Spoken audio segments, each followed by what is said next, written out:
You're listening to Diminishing Returns, the podcast about sequels, prequels, spin-offs, and reboots. I'm Chris Scott. The man across from me is a man who is far too old for this shit. It's Mr. Alan Johnson. How do pod people? I suppose we have to register you as a lethal weapon. Buddy cop movies are nothing new in cinema, but arguably 1987's Lethal Weapon and its pairing of reckless and suicidal Martin Riggs with the straight-laced veteran Roger Murtaugh is the best of this subgenre. The movie manages to balance explosive set pieces, quick-fire banter, pathos and thrills, making it a rare beast, a blockbuster with a claim to being a bona fide classic. Lethal Weapon spawned to date 3 sequels, a TV reboot, and countless imitators. It catapulted its then 20-something screenwriter, Shane Black, to superstardom, and is one of the strongest franchises in all of moviedom. So when our friends at the Spocklight podcast bagged an interview with none other than series director Richard Donner, little did they know they would be breaking news that pre-production of the 5th instalment is underway. Will the original gang be able to recapture that old magic? Will this be another step closer to the redemption of Mad Mel? And are they all too old for this shit? We'll find out. But in the meantime, we couldn't pass up the chance to relive the original movie and its sequel, Lethal Weapon 2. Okay, yeah, we've had our Christmas break, Al, but now we're back. We're bad. You're ginger. I'm mad. That's right. That's a reference to one of the films we're talking about. Yeah, Lethal Weapon, the original, man. We'll go very quickly. You know, again, we always assume you've seen these films, even if it's not recently. But, you know, if you've been living under a rock, Lethal Weapon, it is, of course, set in Christmas because it's a Shane Black script. But basically, it's about 2 cops, Riggs and Murtaugh. Murtaugh is the family man, and Riggs is the suicidal, crazy bastard. They get thrown together, they're mismatched. Will they get on? At first, they don't seem to. What's going to happen in the rest of this film, guys? But basically, the whole case they're trying to crack is that Lassie's seems to have jumped to her death. But wait, it's a daughter of a friend of Murtaugh's from Vietnam. Why, this has made it personal. They're going to have to get to the bottom of this. It gets involved with drug dealers and all sorts of shit. It goes all the way to the top. Goes all the way to a conspiracy.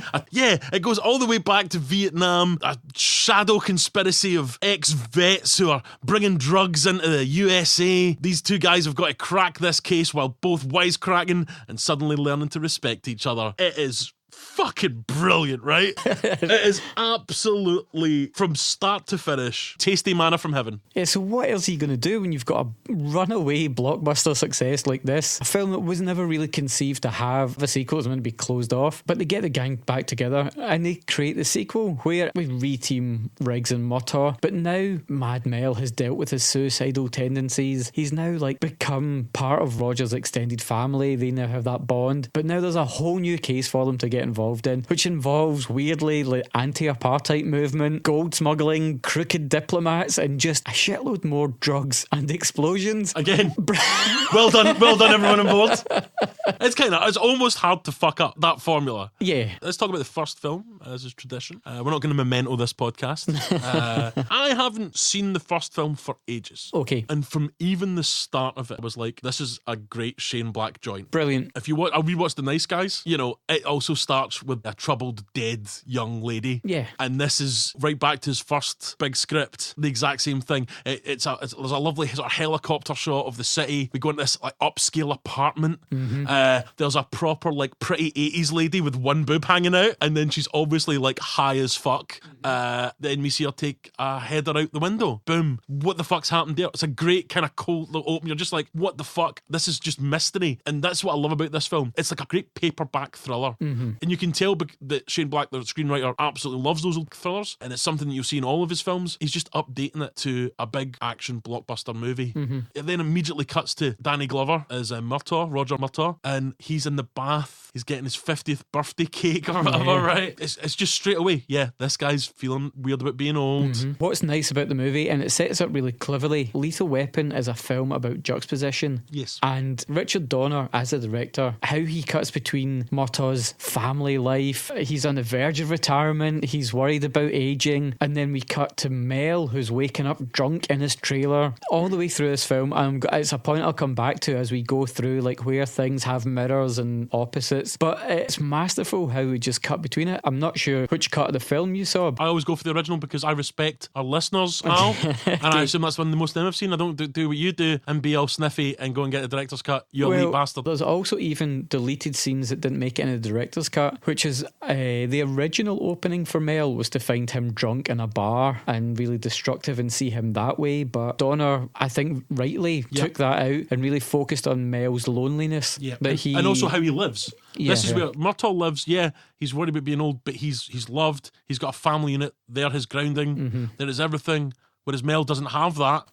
Or Riggs. Again, we're going to call them by their actors' names and their fucking characters' names. And if you get bitchy about it, you can suck my fat tits. That's.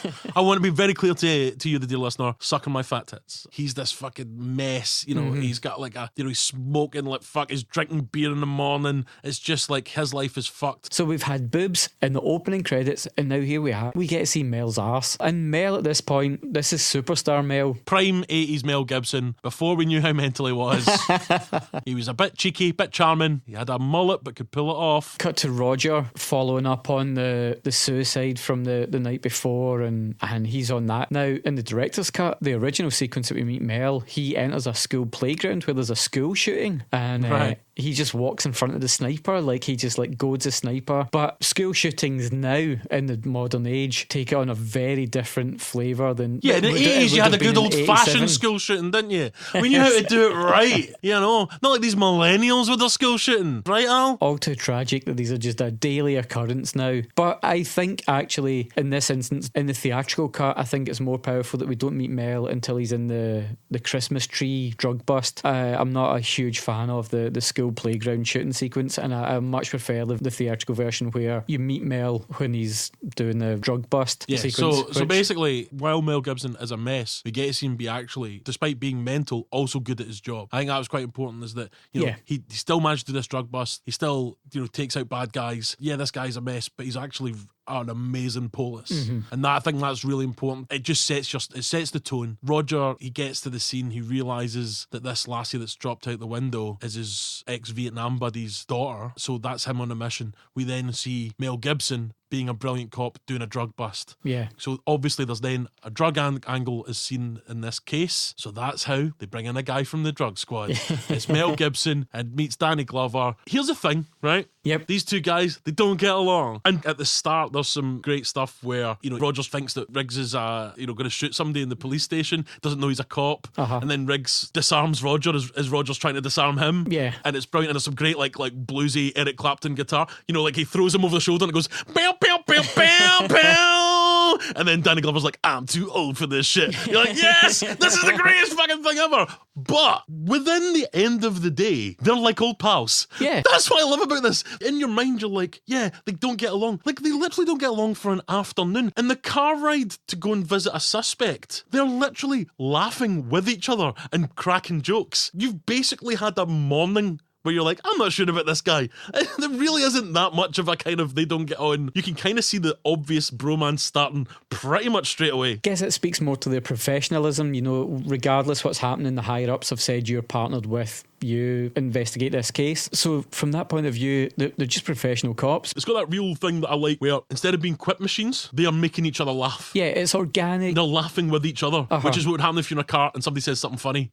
Now, Richard Donner says of the casting of this film that it was magical when he got the job of directing. He wanted Mel, Danny Glover's coming off the success of Colour Purple, and a casting director suggested they get him because apparently in Shane Black's script, Rogers nowhere is given any kind of ethnicity. Of course, it's just a blank slate for them to decide who do we want in, and they get in Danny Glover. And so Donner, Glover and Gibson have this table read with the script. Donner says within those couple of hours they read through the script once, and the two of them, their relationship, it just sparks immediately. So Donner says that one moment when they just had the read through, like straight away he knew something special was happening between the two of them. You know, the three of them became lifelong friends as a result of this movie. And if we speed up to now where there's talk talk of this 5th installment, it was because there was an Academy event put together to honour Richard Donner, and Mel Gibson and Danny Glover showed up to speak at it, and Donner admits himself when he was in the room and the two of them were there, he'd never thought about returning to even direct. The last time he directed was 16 Blocks, so it's been a few years. A few years since Donner's even thought about directing a project, and he said just when I was in the room and the two of them were just like knocking about, like having a laugh, straight away that chemistry was there, and it made me think, wouldn't it be nice to see where these two guys are now? But yes, right from the off, you are absolutely correct. Their chemistry really gets just things crackling.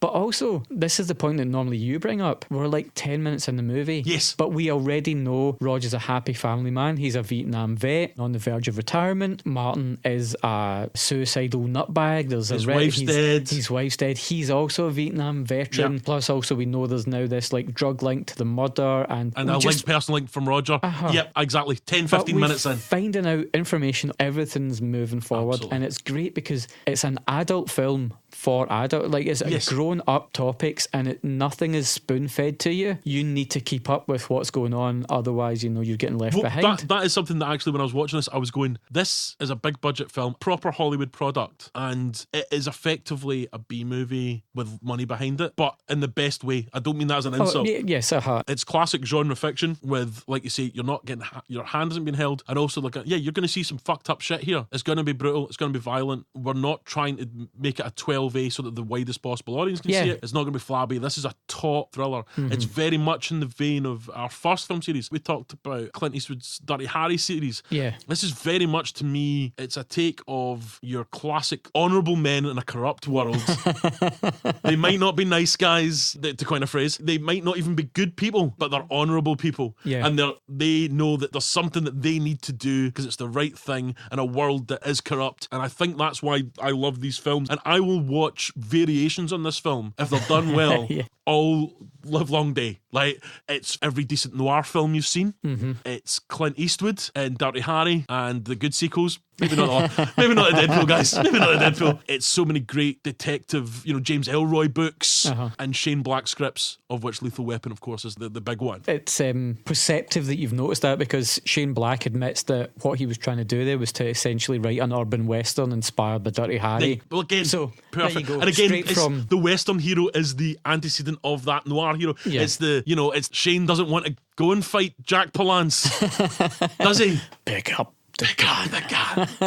Pick it up. You all saw him. He had a gun, right? He doesn't want to do it. He wants a quiet life. But Shane can't have the quiet life because there's bad men out there. And you know what? It's cliched nonsense. It's Route 1 stuff. But when it's done well, it works like gangbusters. And that's it. Like we say, Roger Murtaugh is looking forward to retirement, living a quiet life, a fishing boat that he doesn't even know how to fish, but he's got in his head, that's his out, And then he's partnered with this guy. And while he likes this guy, he is worried this guy's going to get him killed. Right? Yeah.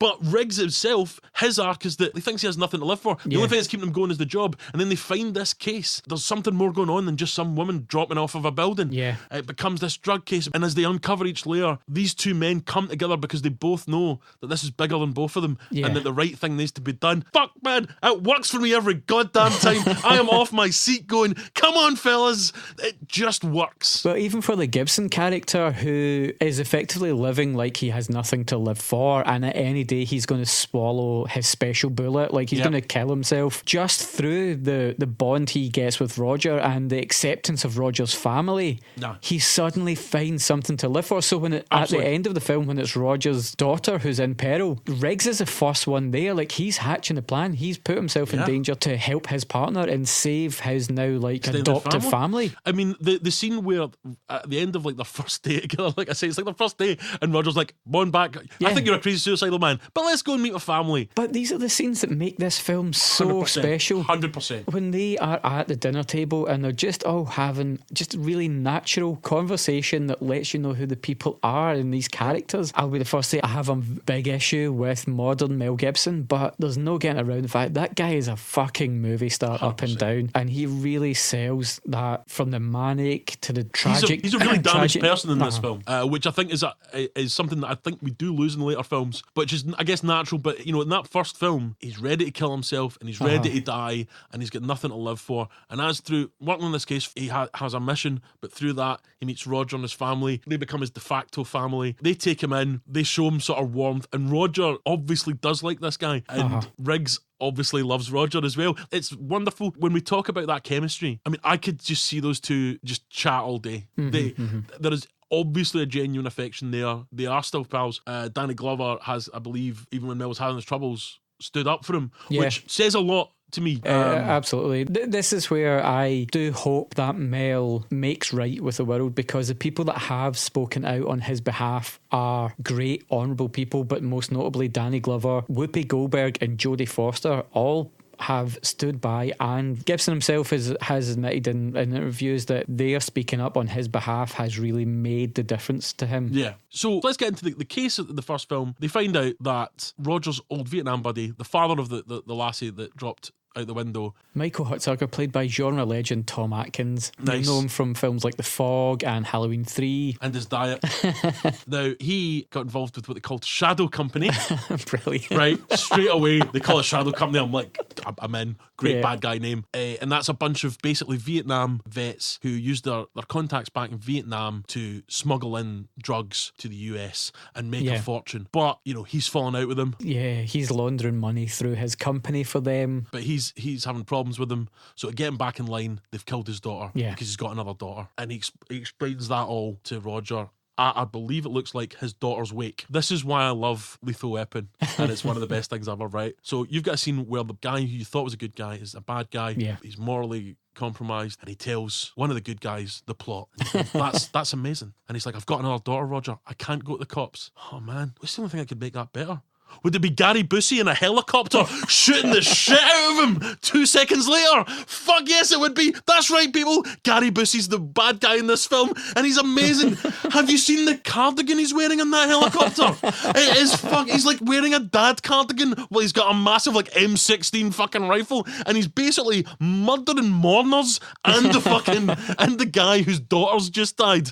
It is fucking spectacular. Introducing Gary Busey as one of the bad guys. It's him and General McAllister who are the bad guys. But again, coming back to that point I was making about mirroring, there's the sort of straight-laced, by the rules guy and the kind of crazy maniac. Yeah. And that's how even the bad guys are sort of mirrors of Mel and Danny. Yep. One is the older business-like man. Yep. And then one is the crazy person. Oh, which one does Gary Busey play? I think we all know he plays the crazy person, guys. Yeah. Come on. And fucking, he's brilliant in it. They have a really badass introduction earlier on in the film where like some henchman goes to meet the big bad guy, General McAllister. And but they also seem to be doing business outside of like inside a new wave club. Yeah, they've got like a hair metal band playing. But then there's also like a new wave song later on. It's like really, it's like, this is a strange thing for a bunch of ex-Vietnam vets to be into. They obviously know in Hollywood that's where the money is. It's just to open a venue on the Strip in 87. That's also where the heroin's getting taken. Yeah, I was gonna say, who would have thought the drug dealing and show business would be such good bedfellows, eh? Quelle surprise. But there's just a really badass intro where General McAllister tried to prove his henchman's loyalty. He gets Gary Busey, who's called Mr. Joshua, to burn his fucking arm. Yeah, an intimidation stroke endurance test where Gary Busey just has a lighter under his arm. Also, while he's just eyeballing that guy who's just come to buy some drugs. He's like, look, I just want drugs. He's like, I'm just going to show you this fucked up thing to show you how much of a badass I am. Don't fuck us off. My other thing I really like about that when we meet the bad guys, do you know what one of the other henchmen's called? No. Mr. Large. I mean, fuck yeah, guys. Is Sid Little there? No. Yeah, that's it. It's basically based on the 1970s and 80s comedy duo Little and Large from the UK. So Gary Busey rocks up in a fucking helicopter, shooting the fuck out of basically a funeral. I mean, that is just cool. Essentially, this movie is a series of more extraordinary set pieces interspersed with really deep human moments. Yes, much like our lives. But for my money, that is perfect. The plot just keeps rattling along. These guys are a pair of lethal weapons. Right. Well, that's actually genuinely something I think that we kind of forget, is that the whole thing that they set up for Mel Gibson is that he is a lethal weapon, that he knows fancy martial arts, because it's the 80s and the idea of martial arts is still this wacky fucking idea. And that obviously he was like a Green Beret or some fucking shit of special ops. On the poster, and it's not like a tagline, it's like a little paragraph. It says, 2 cops. Glover carries a weapon. Gibson is one. He's the only LA cop registered as and then lethal weapon. It's really brilliant. But it's really weird that, you know, we get to later films, which I'm assuming we will look at some point in the future. Yeah. You know, he is just like a cop. In this film, he's this damaged, crazy person that also is like, he was in the toughest part of the military. Yeah. And also knows all this fancy Dan fucking, you know, kung fu shit. That is brilliant. There's some lovely sort of stuff that happens that is like pure film stuff that you want to see. Like the two guys are at the shooting range, and that's when they're discussing the case. And I love shit like that. This is what happens when you watch a film that's brilliantly done, is that none of that should make sense, because they like, one of them goes, listen, I think I've cracked it. And then it cuts to them at a location they've had to drive. And in LA, there's a lot of fucking driving. It's probably a good 40 minutes they've drove. They've decided not to talk about the case. If they've gone into the hills. They've decided not to talk about that case on the drive up. They've probably just been like playing some music. Do you know what I mean? He's doing a crossword in the back seat. They went, no, we'll wait till we're at the gun range. Now, that's another thing. Oh, the worst place to try and talk something out. A fucking gun range. They've got guns. They've got the fucking, they've got the ear protectors on. Like, yeah, I think the prostitute, she might have been in on it. She might be into it. No, she might be in on it. It might be what? But you 100% accept it. You know why? Because it's fucking cool. The dialogue there is brilliant, because they're talking about what's led them to this, and they're like, oh, it's thin, oh, it's so goddamn thin, but like it's all they've got to go on. But they're kind of riffing with each other, and they're going, spitballing the idea of what's happening with the case. Meanwhile, they have this like other gag going where we see Rod's a good shot, but Great shot. Mel is an exceptional shot, so it's a bit of dick measuring between the two of them. Danny makes a shot and puts one right between the eyes on this target, the silhouette, and then Mel puts the target way back into the distance and then shoots a face. As they bring the target back up for the camera to see, Mel moves across to block the target from you. So you get the reveal. Yeah, and it's so, and then you get a reverse shot, and that's where you're like, oh, Richard Donner is the perfect man for this kind of material. He's brilliant. The camera doesn't move a lot. It's much more interested in seeing people's eyes and faces. There's a lot of kind of medium to close-ups. Yep. It's about these two people, and to really get up close onto people, there's not a lot of like weird camera moves, and it's not like the kind of modern action cop cinema where there's a lot of like spinning cameras and handheld. One of the things I noticed from it, how great the shots are in this film. It's really well planned out. That opening sequence, beautifully shot. It's wonderfully edited. There's a elegance to a lot of the shots. There's a bit, I guess we'll talk, they go to meet in a sort of deserted flat, like salt flat or beach or something. Yes. And so basically at this point, the bad guys think they've killed Riggs, but they haven't, obviously. No. Yeah. And they've kidnapped Murtaugh's daughter. He's there to get her back. And you see this shot, and it's like 2 cars full of goons and a helicopter. Yeah. And you're like, holy shit, they're not coming, like, they're coming fucking stacked. They're like, oh, so we're gonna do that thing, we're gonna kill that one cop. Cool. Who are we gonna bring? I don't know, about 20 guys? Bring everything. Just a pure show of force, but it's really well shot in a kind of, almost like a mirage almost. You can't really make out what it is. It's out of focus. Holy shit, there's a lot of bad guys. It's kicking up all that sand out of the LA desert. It's really nice. There's a thing. Man of days, you remember this, you're an old man. You might be able to answer this for me. You know, now you'd be like, let's go me in the deserty bit of LA. And you'd be like, give me the postcode, I'll stick it in my sat-nav. How did you do that back in the old days? Like, was there like a deleted scene of Danny Glover driving an hour away in another deserted bit being like, fuck, I thought the bad guys. I don't know how they both knew to be at the exact bit. They're military guys. They just gave map references. Excellent, that makes sense. Coordinates. I am again smooth. Shane Black didn't have to tell us that. We just know it. Movie magic. That's it. It's only when I watch things for this, when I'm thinking of dumb stuff. How does that work? Yeah, exactly. And I mean, that's cool because Riggs is basically hiding there to take out bad guys. Yeah. And you see him as the sniper, and he just like kills a bunch of dudes. And a really nice like beige safari set as well. Like, so that doesn't go well, that bit of the desert. No. They eventually capture Riggs and Murtaugh and his daughter. So they've then got them, and they're basically trying to figure out what they know, because they've got another big shipment of heroin coming in. Yeah. And they want to know, do the cops know about it? So we then lead to this sort of great torture sequence, right? There's a line here, right, where Mel says something to Bussies. I met you shadow company pussies in 69. Now, this is 1987. How old is Mel Gibson in this fucking meant to be in this film? Well, he was, I think, 31. So I'm no Carol Vorderman. I'm more of a dictionary corner lassie myself.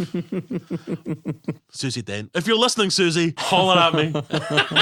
Basically, so 69, right? 87. That is 18 years. Yeah. So if he was 20 at Vietnam.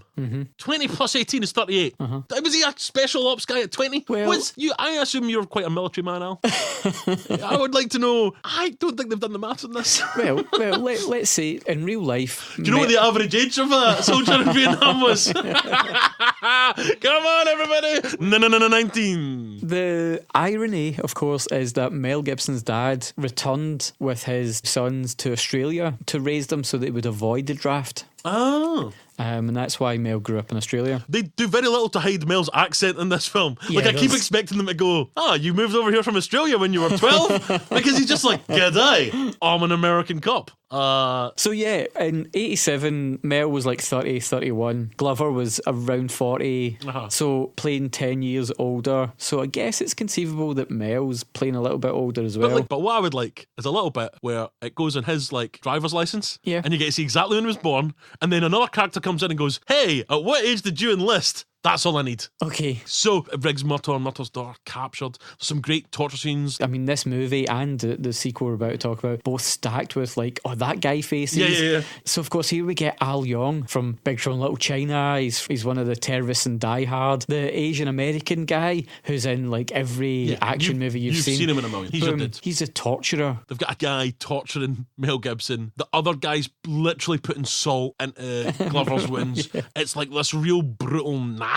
This is all fucked up. There's also some stuff that Mel says, but there's some choice words used. Let's just prepare yourselves to possibly be a wee bit like, ooh, that's not that good. But I mean, it's the 80s. You gotta expect it's not going to be sensitive. No.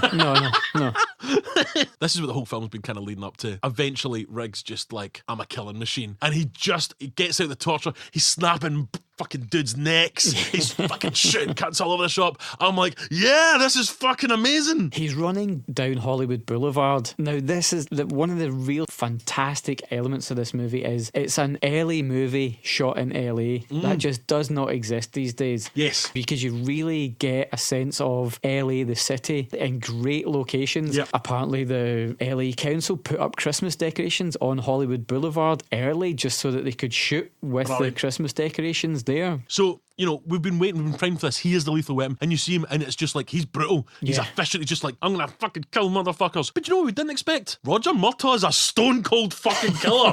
He's just I'm getting into some of this shit, shooting motherfuckers. At one point, right, General McAllister, he's like, I'm gonna get him, right? Yeah. And he shoots his driver, and the car crashes that McAllister's trying to escape in, of which he's got some weapons and explosives and grenades and shit in there. Yeah. And it's about to burn up and explode. Murtaugh's looking at it. It explodes, and Murtaugh laughs as he fucking dies. He laughs. He's not like, justice is done, but he laughs. Why is Riggs the mental one in this?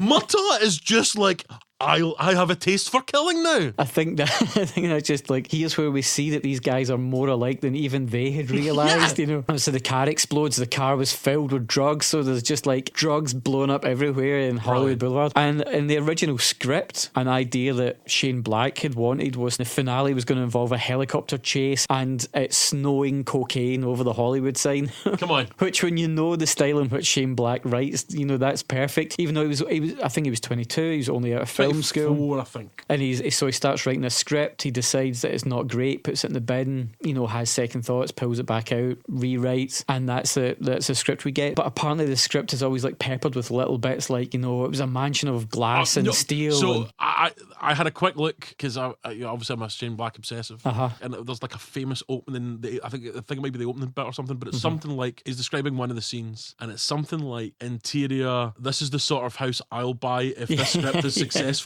A place to have great sex in.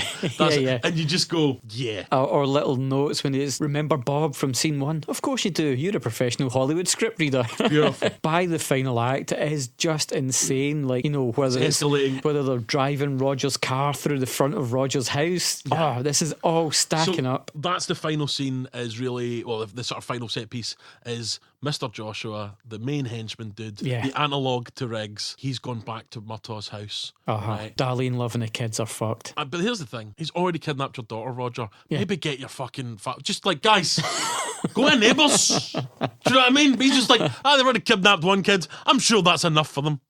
There's no way bad guys will come back for more. But anyway, so they rush back to Roger's house. They involve basically throwing a car into his front room. And then... brilliantly, again, this is the sort of shit that I love in films. There's police there, Mr. Joshua's there, Riggs and Joshua are like, well, we're gonna have a mano fight. Yeah. I know I should arrest you right now, but we're gonna fucking throw down. And Roger's just like, yeah, let them do it. No one intervenes. These like, guys leave them be, and they do like the kind of martial arts fight kind of Yeah. thing, right, and grappling stuff. It's absolutely brilliant, right? But then I'd like to go back to my earlier idea that Murtaugh is a kill crazy bastard, because eventually Riggs, after a brutal fight, gets the better of him. Yeah. And you hear Murtaugh shout, "Snap his neck!" And Riggs, the guy who's meant to be the mental case, goes, "Nah, I'm not doing that. You know, it's justice. We're gonna bring him to justice," kind of thing. Yep, Doesn't yep. say it, but that's, you know, he doesn't It's implied. snap his neck. But you're like, holy shit, Roger! Don't fuck with his family. He's like, oh yeah, you're not going to jail. I want your neck snapped. Yeah. But again, amazing Richard Donner. Obviously, the cars careen through the front of the house, so it's knocked over a fire hydrant. It's spraying water everywhere. They're fighting in this spraying water. It's really shot brilliantly. They're in silhouette in moments. That fight supposedly took 3 days to film. It certainly Worth looks it. like, you know, extensive training for those two guys and various martial arts for them to really look like they knew the stuff. Yeah. And it's good and it's brutal and it's not like a high shiny. No, it's not a Hollywood fight. It's two special forces guys going at it. Yeah, and it finishes brilliantly because Mel puts Mr. Joshua down and we think that's it. And then Glover and Mel are both under a coat and they're like, yeah, we did it. He's fucked. And of course, as someone goes to go and put the cuffs onto Gary Busey, he's up and he's got a cop's gun. And the two of them turn round and shoot him simultaneously. Brilliant. Oh my God. The pair of them just shooting at the same time. I was shooting all over my screen. That's how fucking much that was great. Holy shit. These guys, we've seen them be so evil and nasty. Like, it's a great thing that Shane Black's really good at going like, these guys are awful, so you're not going to mind when we fuck them up by the end of the film. Right, guys? It's fantastic. And then, of course, the sort of final scene is, Mel has Christmas dinner with the Murtaugh family. Which is perfect. I love Christmas. Yeah. I And of love course- Lethal Weapon. And of course, Roger's wife in the film is played by Darlene Love, who sang Christmas, Baby Please Come Home, Yep. which is on the Phil Spector Christmas album. The fact that Darlene Love's there, like in a Christmas film, Brilliant. I think you alluded to it earlier. It's Michael Kamen, Eric Clapton, and David Sanborn do the music Yep. for the film, and the guitar lick, that's Riggs' theme. So it's Riggs as a guitar, and then there's a sort of like soulful sax of Dave Sanborn. That's Roger's I mean, motif. it's a wee bit racist, but that's good. It's just like a little nice. I'm not gonna have a think piece on the fucking on the soundtrack to Lethal Weapon. That's more your fucking vibe. Well, mate. I mean, if you want to go deeper, of course, like Eric Clapton famously, was a fan of Enoch Oh, yeah, Powell. he's a so racist of course, prick. I mean, Yeah, like that's true. we can't. he's a racist prick, and I'm just gonna say it. Overrated guitar player. Fuck Slohan, man. I'm not a fan. Yeah. I'm not a fan either. Whatevs. If we really want to get like down on Clapton, did you listen to the end theme? Oh, holy shit! The Hold song on. called Lethal Weapon. hold Have on. you written lyrics? I've No, written lyrics. I down. haven't.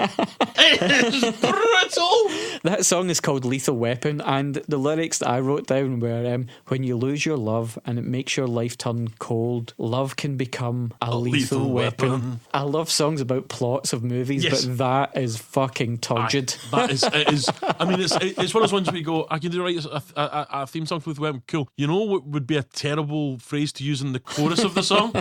Lethal Weapon. Right? Like, you get that, right, guys? Brilliant. This, for me, I think, is the movie that kickstarts the buddy cop thing on its own. Because this made a fortune. Yeah, and it inspires a few years later, even like National Lampoon's Loaded Weapon 1. Which I still have a lot of time for. Inspires things, of course, like Tango and Cash. Ray Tango, right? great character name there, guys. Don't take a second draft of that. That'll do. Ray Tango. Come on.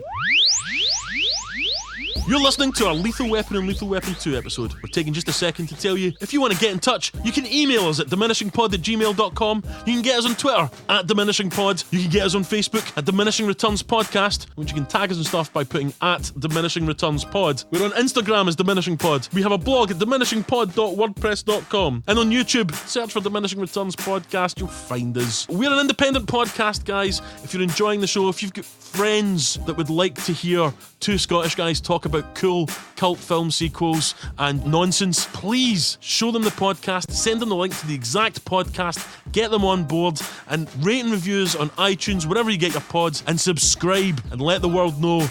We'll go back to our scheduled programming. Get ready for something lethal. Lethal Weapon 2. This time, they're not taking any crap. It's inevitable we're going to get a sequel, and the natural thing is that Shane Black should come back. They reunite the old gang. Donner's still directing. Of course, Riggs and Murtaugh come back, and Shane Black. Now, Shane Black, it's interesting that you've been saying, obviously, that he is always harking back onto that sort of like novelistic tradition. He wrote the sequel, co-wrote it with, is it the guy who did like the Destroyer novels or something like that? Yeah, Warren Murphy, the guy that created the Remo character. Remo Williams. And is that his Destroyer? The Destroyer novels, yeah. Wait, hold on. He created Remo Williams. Doesn't he have a film? What's it called? Remo Williams, The Adventure Begins. Come on, everybody! A film we will not be covering because, of course, the adventure ended. The Shane Black draft of the second script is called the Play Dirty draft. Of course, Shane Black has become this like massive screenwriting star in Hollywood. Like, he's a hot ticket, but he writes a script and he's adamant that Riggs should die in the film. This is the arc for Riggs. Spoiler alert for a series that had another 2 films after this. He does not die because Hollywood loves money. Donner shot the finale of the second film and shot it 2 ways so that Gibson could die and Gibson could live, and then it was screened for test audiences. Of course, those audiences were like, Riggs lives, and that cemented now where we are, like we're pressing on for 5. I tell you what I liked about the idea for Shane Black's sort of idea of what he's talked about is that effectively he would sacrifice himself to save Murtaugh and his family. And it was like an arc of a man that didn't know what he wanted to live for has now found something that is worth dying for. And that's and that leaves him at peace that he's happy he'll give his life so that Roger and his family can live. That is something I think quite kind of beautiful and symmetrical about that. I absolutely do like that. But again, we have to accept it's Hollywood, and we're maybe not going to get the artistic stuff. So of course, Shane Black, he admits that maybe he didn't handle that particularly well, that situation, but he steps away from the project after this kind of bust up with the producers. He admits himself he was going through some personal issues at that time. What could a young successful guy in Hollywood have personal issues for? I'm assuming it's cocaine. And so he takes like a sort of 2-year like self-imposed sabbatical. But also, I read an interview with him where he goes, there's loads of things he wouldn't have done about it, but he says he feels the difference is basically Richard Donner's a nice happy guy and he just wants to hang out with those two.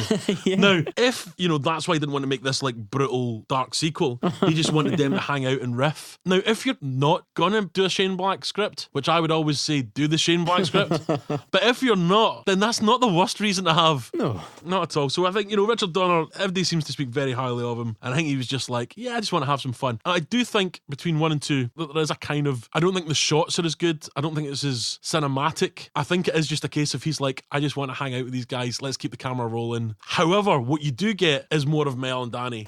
I mean, you love this film, right? You think it's better than the original? It's one of those rare things of a sequel that is as good as, it stands shoulder to shoulder with one for me. They've obviously moved away from darker elements, but it's still an adult movie made for adults. I think the problems in this franchise that I have come in 3 when maybe they push the comedy aspect just a little too much. I would maybe argue that the seeds for that are sown in this one, though. Well, that's where this begins, because we now, to the classic lineup, have introduced Joe Pesci as the fast-talking Leo Getz. Brilliant. The Scrappy Doo, possibly. Exactly. But actually, he's also quite funny. He's brilliant. And to think where this has kind of come in his career as well, because he's been in Raging Bull and Once Upon a Time in America and stuff. He's really known for being a serious actor in dramatic, like Scorsese films and shit. Exactly. And here we are, we have him, he's this like fast-talking comedy guy, and it is a great character. But before we get to Pesci, this movie just careens in. Like, in the middle of a car chase, basically, Fuck setting up anything. Yeah. You're just with the two of them in a car chase. It's in a high-speed pursuit. What a perfect way to start the second Lethal Weapon film. The tagline for this, the magic's back. Brilliant. And they're right. is. They're right. They're right. Even though I would rather see the Shane Black version, I enjoyed the shit out of this. That car chase is really cool at the start. The fucking car chase ends with like a helicopter picking up the bad guys and letting them escape. Has two films ever loved helicopters more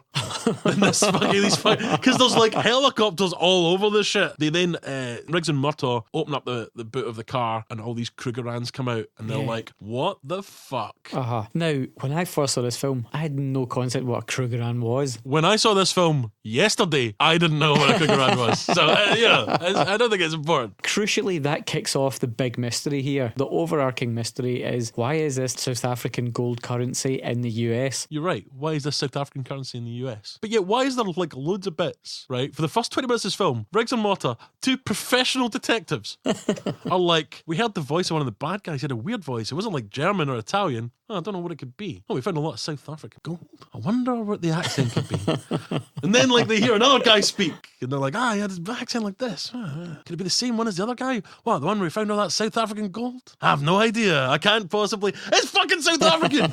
However, the only thing I would say is that perhaps they're living in a world where Lethal Weapon 2 does not exist. And perhaps the only reason I know what a South African accent sounded like in the 80s is because I saw Lethal Weapon 2. Like, that is literally... Possibly. Until Nelson Mandela got freed and said some shit on the telly, The only South Africans I think I'd ever heard were in Lethal Weapon 2. Apparently Donner received death threats because in the Murtaugh house in the first film, on the fridge, there's an end apartheid sticker, which led to people threatening Donner's safety. And so, it lends another aspect, because we no longer have Mel with his kind of like suicidal, reckless edge. He's not that self-destructive guy anymore. So you need another like dangerous element to come in to make things interesting. So while you've got Mel, who's going to go through this film and sort of find love after the loss of his wife, you've got Roger dealing with these like guys who must be difficult. If you're a black cop and you're tracking out and out racist bad guys, that must be like a hard thing to swallow. And I like that as a backdrop for this film. Yeah, again, I think in a brilliant screenwriting idea, who are like the most evil people in the world?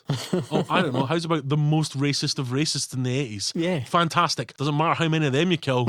Nobody's going to feel guilty about you killing white supremacist fucking South African dudes. So brilliant choice for the bad guys because they're irredeemable. And so they chase these Krugerrands. They eventually figure out that it's South African dudes, right? Maybe this isn't quite as cinematic as the first one, but here we go with Donner again being like a master director, because this film is like a real classy example of foreshadowing used well. Got things like they go to Roger's house and they find like a guy using a nail gun, but that's just played off as a gag. But at the end of the movie, suddenly Roger's dispatching guys with a nail gun. Interestingly for me during this feels much more like a squad-based thing. Mel and Danny are surrounded by a squad. Including Vasquez from Aliens. Vasquez, and also Drake was the first South African guy. That's right, I knew him from somewhere. Again, not the rapper, the guy from Aliens. Mark Rolson. Yeah. But yeah, so we've got Drake and Vasquez, which is nice because obviously Aliens is one of those brilliant sequels which is as good as, if not more so than, and maybe these guys are the secret. Maybe you need Jeanette Goldstein and Mark Rolson. Yeah, that's it. They'll be like the secret sauce. Yeah. So it feels like suddenly they've got a squad of people around. But part of a team. But then, of course, there's that part in the movie where the squad starts to get killed off. This is raising the stakes from how it's put together, using foreshadowing as this like amazing device where it's not so obvious that, pay attention here because this is coming up again in Act 3. Yeah, there's some nice stuff, and I think they do some stuff that you go, all right, this is going to be a sequel, it's going to be all the same stuff, and then they have the thing where like think they're starting to crack a case, they go at the bad guy's lair, and there's just a bunch of other bad guys just tidying up, and they're like, wait, what? Let's arrest these motherfuckers. Right? What the fuck's happening here? And that's of course when we find out that they're all employees of the South African consulate, which means they have diplomatic immunity. I mean, amazing, right? Joss Ackland is fucking amazing in this. Brilliant. He's just this fucking brutal old dirty bastard, doesn't give a fuck about anyone else. Everything's said with a kind of sneer. He's got a disdain for everyone he sees as below him. Brilliant bit when he gets one of the henchmen in that's failed in that initial car chase. Yeah. And he's like put down loads of like plastic on the floor, and he's like, it's because I have painting getting done. And you're like, oh god, which is come great, on, henchman. Which is great because then when his like right hand man fucks up later and he comes into the office And he starts looking at the floor. He's looking at the floor. But again, this movie, the structure is huge set piece, really human moment. So that formula is really working. Yeah. Brilliant action movies. But because of this botched raid, the captain thinks that, maybe Riggs and Murtaugh are going to get themselves in a bit of bother if he doesn't get them away from these diplomats they've obviously got their eye on. They get sent off to babysit Leo Getz, played by Joe Pesci. He's going to be like, giving evidence for the FBI. Yeah, testimony. He's going to explain about like money laundering, so he's about hey, to turn. Hold on. Who's one of the people he's done money laundering for in a coinky dink? Yeah, it is of course the South Africans. That's how they get to find the South Africans. Yeah. Here's the thing for me. See, if you make loads of other shit cool, we'll forgive mad coincidences. We'll forgive that the one guy you've happened to be going to see happens to know the guy who's behind the Krugerrands that you were chasing at the start. If we're all having fun and everything else is cool as fuck, we will wave that away. If your film is turgid, boring and dull and has shit actors, we will immediately be like, oh, that's the stupidest thing ever. Yeah. We're happy with that because it's fucking Mel, Danny, and now Joe Pesci's fucking fun as well. His wee riff in the car about going to the drive-thru. And they fuck you at the drive-thru. I mean, I'm super into it, man. It's the right amount of Pesci here, introducing a new character, because now obviously like Riggs and Murtaugh are best pals, like how they sort of like playfully abuse Leo. He's just this like inconvenience for them. Yeah. They really want to be investigating this other thing. And of course we're also introducing someone new in Patsy Kensit. Interestingly, when Patsy Kensit was cast for this, she was more regarded in the US of being a rock singer as opposed to an actress, because she was in that band, that short-lived band Eighth Wonder, and there's a song by Eighth Wonder on the soundtrack. I didn't really know this. Okay. Now, see when they first meet her, right? They're like, they've just found out South Africans have diplomatic immunity. They walk out, and then Patsy Kensit comes in. She obviously also works for the South African consulate. I can only assume the direction they gave her was like, as soon as you meet Mel Gibson, you just want to fuck him. Because it's like, it's not subtle at all. There's no kind of like, oh, who's this guy? And then it's immediately, like, the only way they could have made it more obvious is if she started fingering herself. Like, the moment she lays eyes on fucking Mel Gibson. Because she's just playing it like, yeah, I'm going to fuck you because you're fucking hot. And, which is fair enough, because it's fucking 1980s Mel Gibson. And Gibson immediately, like, he too is just like, oh, who's this? Yeah. Apparently Patsy Kensit found that, well, both Gibson and Kensit found their sex scene incredibly uncomfortable because they were both married, but they were both practicing Catholics. Right. So here's the thing. Yeah. Patsy Kensit's a terrible actress, right? Yeah. I mean, like, I don't, like, I was going watching this and I was like, the reason that we're not still, going to see Patsy Kensit films is that she is terrible. There was one bit where she just didn't even bother doing the South African accent. There was one bit she was always like, all right, mate. You're like, fucking, you're not even trying this one. She's pretty terrible, but she's not really in the movie at all. I mean, it's really weird because you were kind of saying almost audibly in inverted commas that he finds love, because literally they meet each other once and then they meet each other a second time. By the end of that second time, they're like, let's go fuck. Yeah, he stalks her into some grocery store and they go pump. Right, yeah. Get to see some boobs again. 80s action films and more naked Mel. Mel. Let's keep the balance. And it seems like they're having that's a long session they're having. Yeah. Do you know what? It's like proper 80s shadow falling lit, like Hollywood pumping. Do you know what I mean? Basically, every sex scene you saw when you were a wee guy was like that. It's nostalgic. You're like, oh, remember when sex scenes were like that? And then, of course, it gets to the point where Patsy Kensit is murdered, right? And she's down in a pool and she's dead. Still only marginally less poor acting than when she was actually speaking, when she was inanimate, And I get that this is the thing that's one of the things that sets Mel off. Yeah. But it is also like, did you even know her full name? Do you know what I mean? Like, you've literally met this chick for at best 8 hours in total. Yeah, I mean, she is just pretty much there to facilitate this part of Mel that we sort of need him to have. There is a really beautiful scene between him and Darlene Love when she says, oh, I found a gold pen, and he recounts a tale about, losing his wife and how she was killed in an auto accident, and he'd lost his pen, and then of course he's in despair and he finds the pen, and that's a really nice scene, and it's nice how it's between them, and then Roger comes in and it's just like his part in it is just to like kind of go, oh, it was the 80s guys. Trish found a gold pen. You don't talk about feelings to your dude friends. But that's a really nice scene. Yes, absolutely. So we get the feeling that this is Mel, like he's now come to terms with what's happened in his life. Absolutely. And he is also part of the family. There's a bit where he goes, where does your wife keep my clothes? Yeah. To Roger, he's just like, she's doing doing his laundry and all that for him. It's fucking brilliant. So basically, you know, they're on the trail of these South Africans, and the South Africans know this. So this is why so at first they give Roger a warning, right? They come into his house, right? And they're like, we're going to kill you and your family if you keep fucking going in this case. Yeah. And as we've already seen, Roger has what I'd like to call a lax idea of family security. See, if somebody broke into my house and threatened to kill my family, I'd probably move them out. He does eventually move them out after like the second attempt, does it not? No, I think it's quite quick in this. Like, something goes down and then Roger's like, you know, Trish, you better go to your sister's. But he keeps going back to the house. Yeah, he's still and they in the bring house. Leo Getz. Yeah, because they know where Roger lives, that leads to the great big set piece where they put a bomb under Roger's toilet.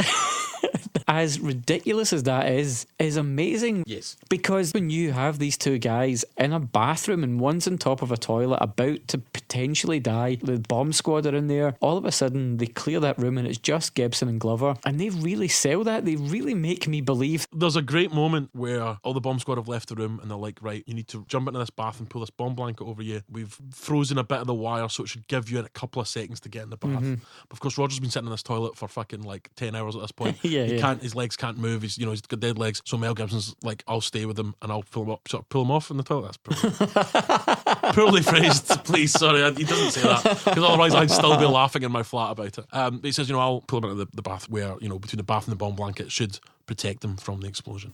So straight away, before they even talk about what Roger needs to do, Mel's like, I'm staying. This is my guy. I'm staying. And then he hands his revolver to the bomb squad guy and is like, I'll come and get it later. But they're both looking at each other going, that's probably not going to happen. Yeah. Real lovely underselling of the bits there. And then there's a lovely moment where Danny Glover looks at him and he's about to sort of say something. And Mel Gibson goes, I know. And then Danny Glover goes, I mean it, man. And he goes, I hear you, but we're not going to fucking die here. I was practically tearing up at that point. Yeah. Do you know what I mean? Like, him not saying it is more emotional. Yeah. And Mel going immediately, I hear you. Danny Glover going, but I mean it. Honestly, that shit, two strong fucking dudes just having a wee moment. Just a little bit of vulnerability. Oh, honestly. I mean, they're essentially saying goodbye to one another. That stuff is all seared in my memory from being a kid. Right. That whole sequence and the 1, 2, 3 and go. Patsy Kensit dead in the water. All that shit. This was a film I watched so much. And like I say, it's the foreshadowing. We've met all these squad guys. I just accept it. The squad is now just part of what's going to happen. But of course, the rug's been pulled out from under you, mate. Yeah, a master craftsman who just really sold me on one thing and done you. And it's really brutal when they start to just go around the squad and kill off the squad. And so they've killed the squad. They've captured Mel Gibson. They've killed Patsy Kensit. They are then the sort of main henchman for the South African. Is like, I was the guy that killed your wife. You were getting too close to our drug ring, which is also the Krugerrands do drugs. I don't know if you mentioned that. Again, these things aren't important. It's about the badassery. And he goes, I'm the guy that killed your wife. We thought it was you that were running off the road. Yeah. And that was sort of foreshadowed earlier on when the South African henchman first meets Riggs, and he goes, I'm Sergeant Riggs, and he goes, Martin Riggs. Yeah. So again, he's like, holy shit, this guy killed my wife. This guy ruined my life. Then he finds out that they've killed his new bit of stuff. Yeah. Gibson, they throw him into the water, right? He escapes, which again is another wee callback to something that happens early in the film. Yep. He escapes and just goes berserker on the cunts. He's back to being crazy. He's back to being, let me just say, what kind of weapon would I call him? A lethal one. That's right, guys. He comes out the water and is back to snapping necks. Soon as Rick snaps a neck, I'm like, we're back in. We are rolling. And he dispatches a two Diddy henchmen like nothing, and he phones Roger. So again, that's a lovely touch. He's at his lowest ebb. He's like, I'm going to go kill Crazy, but I need to phone my pal first. Yeah. And he phones him and he says, I'm not a cop tonight. And it cuts to Roger, who then takes his own badge off and goes to meet him. Oh, you pair of beautiful bastards. You fucking lovely, lovely boys. So good, so good. Honestly, it's a love story, guys. It's a love story. And I'm in for it. I mean, if you heard on our outtakes episode, the last episode was an outtakes episode, we do have a gay porn parody of Lethal Weapon ready to go, Hollywood. So just let us know. And so then it's just Riggs is out for revenge and destruction. Yeah. And holy shit, he destroys a whole house. Yeah, which is one of the few elements from Shane Black's script that survived through the various rewrites, is the stilt house on the cliff edge, and he just pulls away the stilts and pulls the house down off the cliff. Interesting, that sequence. We see Roger is actually, he's an ex-Vietnam vet as well. Yeah. He's a badass. He comes in and just shoots motherfuckers. Yeah. He's like a less lethal weapon, but it's still pretty lethal. I would say he's the lethal weapon. Mel's the lethaler weapon. And so it's brilliant, and you're like, holy shit, right, okay, Briggs, he's almost killed his friends there, but that's fine, it's all worked out. Where else can you have an action movie in the 80s fucking finish? Let's go to the docks. The docks. We're going to the docks! Yes! They've got the docks, they hope to disrupt this deal that's going down. They find themselves in the cargo container near in that with all the laundered money. Yeah. And it's a defined moral line because, alright, these two guys have taken off their cop badges, they're not cops tonight, they're just killing motherfuckers left and right. Are they going to steal dirty money? No, they ain't. They're good guys. Right at the core, they're good guys. That's it. Honourable men. And so they're trapped in this container. There's a car in the container as well. Of Again, course. don't think about it, guys. Just enjoy the ride. And they basically fuck the car right out that container in midair while it explodes, because they've probably done something to the car. Again, we can only assume. Because it explodes, and then it basically destroys all the South Africans' money. Yeah. Their whole plan has been to get this $500 million out the country. Joss Ackland and his henchmen are raging. It's fine. Mel Gibson's in a killy mood. He just fucking just kills motherfuckers again and again and again. And Murtaugh's killing motherfuckers. Riggs has a fight with a guy who says he killed his wife. Yeah. Beautiful. So nicely shot. He drops a container on that guy to finish him off. Great fucking way to finish a fight. Don't mess about. Drop a fucking container on the guy. Yeah. He's definitely dead now. Well done. Gibson's body's all shot to fuck. Joss Ackland's fucking shot him up. With a Luger as well, like a classic bad like guy old gun. style long barrel Luger. So Joss Ackland, the evil diplomat, has fucking shot him. Danny Glover turns round and sees Joss Ackland shooting him, and he goes, "What are you gonna do? I have diplomatic immunity."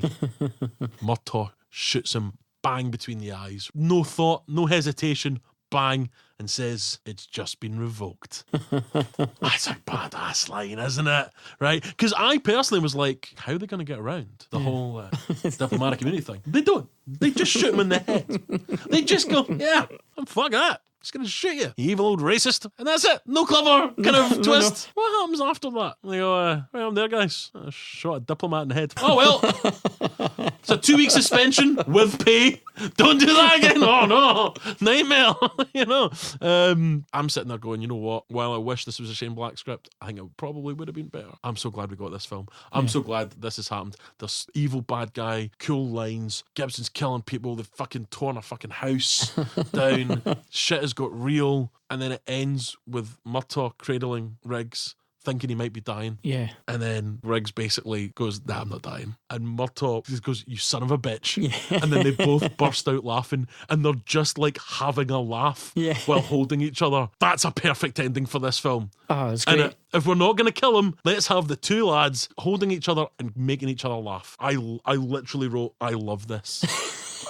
Just at the bottom of this of my notes here. Brilliant fucking film. What about yourself, Al? You think it's as good as? It's one of these great movies. It hits its stride early and it just rattles along. And I think the first film was very much about the people in that situation. Now it's just the two of them and their continued friendship. It's a good hang. It maybe doesn't hold up to close scrutiny, but what a ride. Yeah, it's brilliantly put together. They're great fun, but they also have real emotional moments, real brutal moments. And this second one takes over 200 million at the box office. That's when 200 million would buy you something, guys. Yeah, 227 million. Well, the fact that Mel Gibson apparently paid out 400 million in his divorce settlement, you know, you've got to imagine he's made some bank. He is doing all right. Yeah, I mean, I love Lethal Weapon 2 because it gave me an excuse to do really bad South African accents throughout this episode. I also thought, watching it now, it's a nice novelty to see Mel Gibson fighting racists. Yes. You're like, oh, yes. You're on the right side of this. And he really does take them to task on the racism. Obviously, with his current troubles, and you know, obviously, I've been a critic of him on here before. This movie sort of restored my faith in him as a good guy, because he's either the world's best fucking actor because he's like, yeah, racism's wrong. Yeah. I mean, to be clear, that's not a line from the script. That is slightly better than that. Or I really do believe that he got behind this movie because he is a good guy. At heart, he's a good guy. I want to believe that because he is an incredible movie star. Yeah. But he needs to come correct. But let's not, in our current mood of trying to not dwell on these horrible things, let's not get too deep in that. Let's dwell on the awesomeness of Lethal Weapon and Lethal Weapon 2. I want to talk about Richard Donner's career because, like, that guy, he's done... He made Superman. The Omen. He made The Omen. He made Kebabs. The Goonies. The Kebabs. Walked into that. Come on, guys. I have a show at the Glasgow Comedy Festival. Hopefully it'll be funny on that. Yes. Omen, Superman, Goonies, Ladyhawke, Scrooged, Maverick, Assassins, Conspiracy Theory, 16 Blocks. 16 Blocks is great. And Timeline. Oh yeah, is that the Billy Connolly time travel film? You couldn't have summed it up better. I'm never watching that. Oh, it's amazing. And well, maybe you could get away with just watching the trailer, because my favourite line from the movie's in the trailer when he's like, "Oh, we've got to get back. My dad's stuck in the 14th century." Nice. I mean, like, you know what? So Paul Walker, Gerard Butler, Billy Connolly, Anna Friel. What a cast. Time travel, it's got it all. I do love time travel films, though. Yeah, So based on Michael Crichton. I might actually watch it. You've within 2 seconds of you telling me terrible stuff about it, I'm kind of like, I kind of want to watch this. Yeah, it is one of those, like, it's terrible, but it's like, it's good fun terrible. I mean, for Richard Donner, a career of elevating possibly what many people would have thought would be B or very genre specific material, and actually really great films. Apart from that time travel one you've just talked about. Let's be clear, I wasn't including that one, even though I haven't seen it. No. Where this franchise went, which we'll catch up to again, because with part 5 coming out, there'll be more to talk about in the future, and so I certainly think we're going to have at least a second part on this. I have reasonably high hopes for 5, and from the Spocklight podcast, the way Donner's speaking, it's very much about drawing a line under it, drawing this story to a close, because Mel's 62, Glover's 71, Donner's 87. Jesus Christ, 87? Yeah, he's been around. It is, for them personally, the right time to have a sort of goodbye, farewell. Yeah, and you know what? Take aside, obviously, the personal problems. Purely from a film, it would be lovely to have a wee send off for those 3 guys. I know Shane Black wrote a script for 5 that I don't think is involved. I'd like to get him involved, because frankly, that's what I think about every film that I've watched Shane Black. I think I might be in love with him. Such a great pairing, and I think, again, we talk about this a lot when we talk about films from this era. These films are something that we grew up with. They're just 2 fantastic films. I guess I probably enjoy one more because of it is just like, this is where you first meet them. Yeah. But there are moments in 2 that are my favourite moments in the whole series, like we've discussed, the toilet stuff. The toilet stuff doesn't really sound toilet like stuff it is what I shouldn't like. be the moment that like it's a beautiful moment in the toilet. Haven't we all had beautiful moments in the toilet, Al? But I think we should maybe go out, like, giving the last word essentially to the Spocklight guys, because without them we wouldn't really know there was going to be this new 5th. They've broken new ground. Well done, Spocklight guys. So one of the many directors that was offered the job but couldn't take it because he was working on 3 Men and a Baby was Leonard Nimoy, because the producers were impressed with his work on Search for Spock.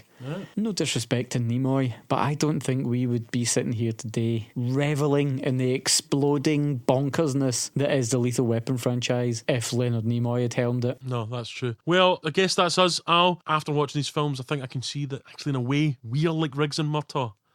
You, of course, are too old for this shit. The family man who's straight-laced old guy. Straight-laced old guy, And I, evidently, I'm about the same age as Riggs in the first film, if we do the maths.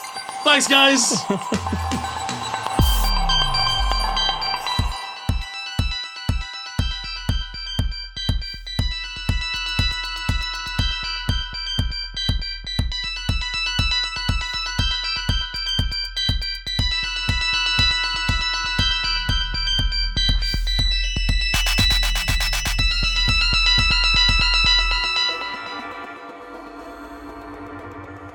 Told you about my mate Chris Thorburn's joke. I like black and white movies, like Lethal Weapon. It's a great joke, isn't it?